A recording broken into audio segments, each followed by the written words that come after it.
Good morning. Off Grid Dreaming, episode 2. I think I'm going to be doing these a couple times a day actually. Just because I want to keep track of like the amount of episodes. So it's probably a little bit easier for me to do them just daily. Maybe even a couple times a day, because right now we're going through transitional times. And on this particular channel, um, I don't have many subscribers because, under this particular email, this is where my original channel was. And I had almost 700 subscribers on here. But, there were some weird things that started to occur around me. And I realized that I was having monitoring spirits and people that have infiltrated my life that were not about themselves. And they were more about doing harm to me or looking into my life. They weren't living through their selves and bettering themselves. So and some other things started happening. It's a phenomenon that's going on in this planet right now. I think it went to a higher level after 2020 because people needed jobs. So there is these groups that go around and they stalk certain individuals. It's some sort of government program, high level program that's going on. And it's a weird thing. But anyway, plus, so I decided to go ahead and delete my other channel. And because when I was deleting it, I saw there were a couple YouTube accounts on there that I knew of. I knew the people. And I didn't want them being able to look at my my YouTube page anymore. So I just deleted it. I didn't even have 1,000 subscribers on there, and I was already shadow banned, so I wasn't really getting any more subscribers anyway. So I started new YouTube channels, and I deleted a couple other channels too because, these groups, certain individuals, they were hired, and they got on my other page when I was talking about some higher level things. But that's the thing when you start discussing things that are most likely not in the conversational narrative of most people, you're going to draw attention. But we also see that there are certain operations that's going on this planet that you're unaware of that goes against, your rights as far as what we deem our rights to be in America. So it just proves the fact that you think you have rights, but you really don't. But overtly, the laws are there to protect you. But covertly, depending on what it is, those rights are often broken and or not enforced. So ultimately, it is what it is, right? So today I want to just talk about being self-reliant, self-sufficient, and the harm that one poses to oneself when you don't do the daily tasks of strength training yourself, working on your mobility, working on cultivating yourself, cultivating your environment. I'm going through right now. I just got back to my childhood home. I've always come back here. I've always talked to my family for years, all through my excursions around. I've been to states on the East Coast and the West Coast. I spent most of my time on the West Coast in California. But every year or every other year, I would come back here and stay. I've stayed with my brothers. I've stayed at my house a couple times, but the last few years, I wasn't able to actually stay at my home. I was like banished out of my home.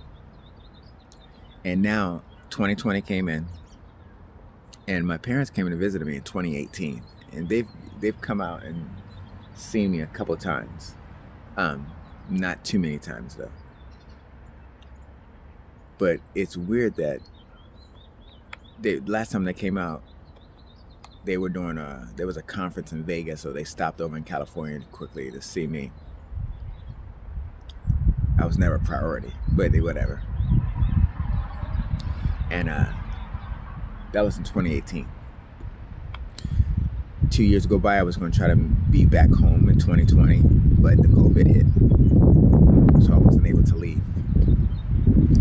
On top of that, at the time, I was having transmission issues with my car, so I definitely wasn't going to try to make a track back to the East Coast.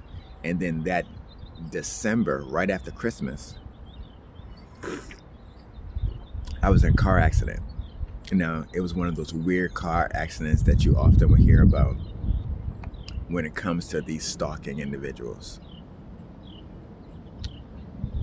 But regardless of anything, it is what it is, and we're seeing what we're seeing. Same thing just like Edward Snowden, okay? Right? He came out and said some stuff, right? And it kind of threw everybody for a loop. We hear different things all the time. But anyway, fast forward to 2022. I was able to make it out of California, but tragedy already hit my family. When I got back, I had to bury a couple people. Right when I got back. And it kind of happened right before I left. Almost as if the universe knew that I was about to leave California, and or people were keeping tabs on me to see what I was doing. And there was a lot of weird things that was going on right before I left. And it goes to show you the secrecy of things.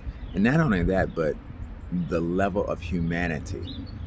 What humans are capable of doing.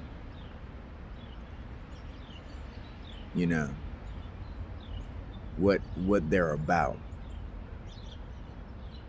A lot of humans are very deceitful.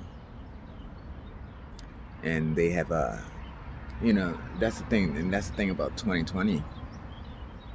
You know, if you have a family or you have a mortgage, you got debt,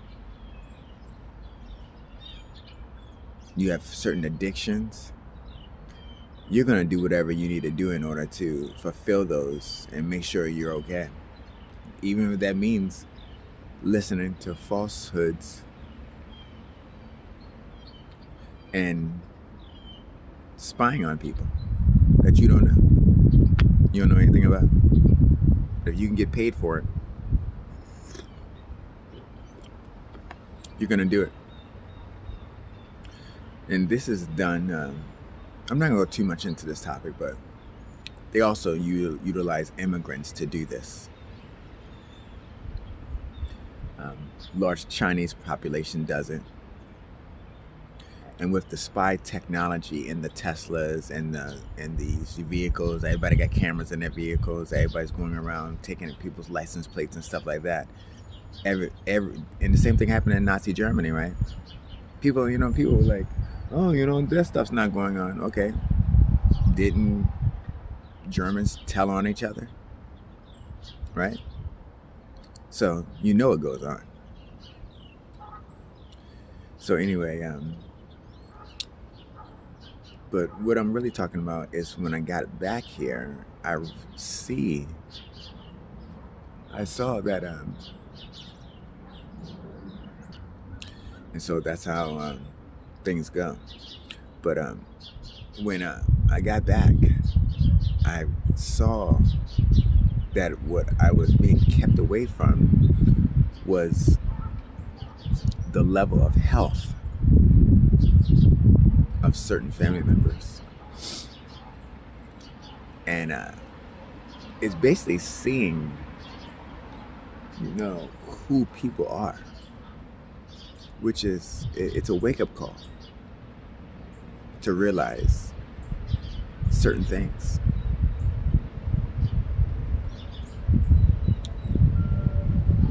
Again, this is my childhood home. I grew up here. I've always come back here. I'm not estranged from any of my family. But I have found out now through these programs that certain people have signed on that are your own family.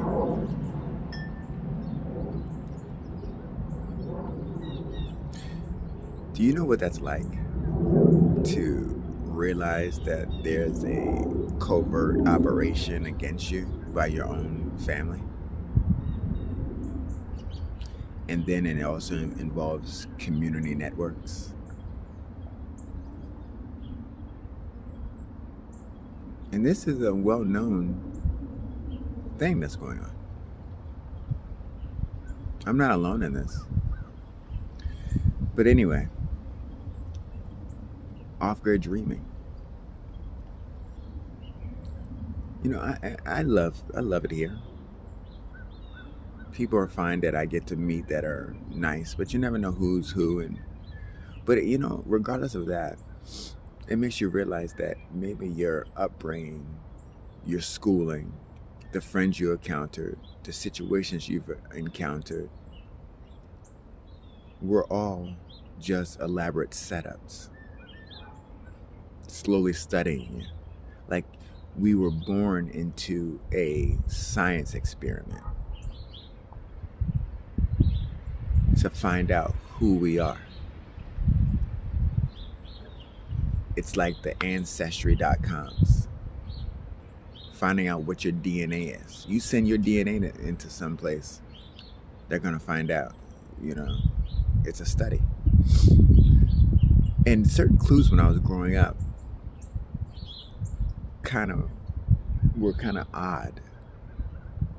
Certain people I dated, certain things that happened, what we get into as humans.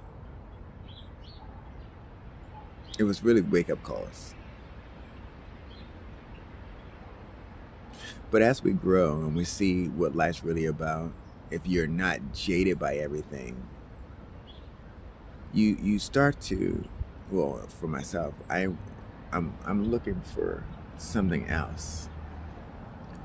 Like life's not about this rat race and acquiring a bunch of stuff, like, because it doesn't matter. I'm happy with simple things. You know, I was never a person that wanted too much anyway.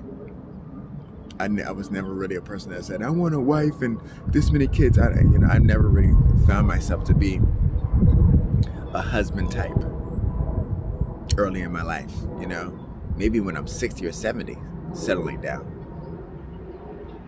I never really wanted a bunch of cars or a bunch of houses, or I never wanted that.